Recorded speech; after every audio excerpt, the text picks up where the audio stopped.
தமிழ்நாடு அரசிடம் ஒப்படைக்கப்படும் ஜெயலலிதாவின் நகைகளை மதிப்பீடு செய்யும் பணி 4 மணி நேரத்திற்கு மேல் நீடிக்கிறது.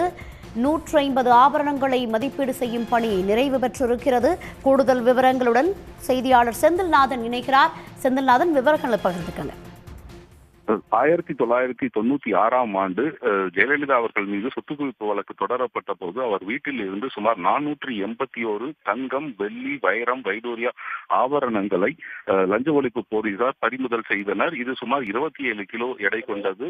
இந்த ஆபரணங்கள் அனைத்துமே தற்பொழுது வரை பெங்களூரு நகரில் உள்ள கர்நாடக அரசு கருவூலத்தில் தான் வைக்கப்பட்டிருந்தது.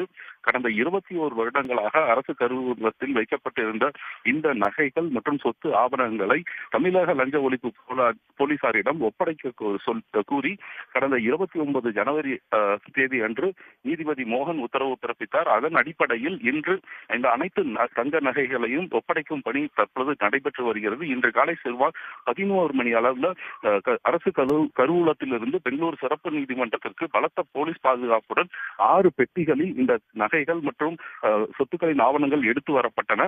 எடுத்து வரப்பட்ட பிறகு தற்பொழுது சுமார் 4 மணி நேரத்திற்கு மேலாக இந்த தங்க நகைகளை மதிப்பீடு செய்யும் பணி தொடர்ந்து நடைபெற்று வருகிறது. 481 ஆபரணங்களில் தற்பொழுது வரை சுமார் 150 ஆபரணங்களை மதிப்பீடு செய்யும் பணியில் அதிகாரிகள் ஈடுபட்டுள்ளார்கள். இந்த மதிப்பீடு செய்யும் பணி நாளை மதியத்திற்கு மேல் முடிவடையும் என்று எதிர்பார்க்கப்படுகிறது. இந்த பணி முடிவு செய்யப்பட்ட பிறகு உடனடியாக தமிழக லஞ்ச ஒழிப்பு போலீசார் பலத்த போலீஸ் பாதுகாப்புடன் இந்த நகைகளை பெட்டிகளில் வைத்து தமிழகத்திற்கு எடுத்து செல்வார்கள்.